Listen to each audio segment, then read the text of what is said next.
I'm doing data analysis job within data warehouses. So the data science is the next step to deeper understanding of what's going on around. I like the atmosphere here. I like Raja's way of teaching.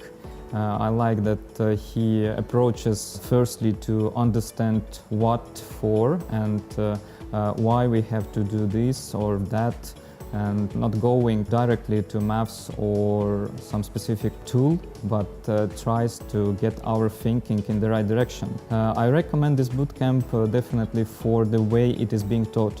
It is different from universities, from school.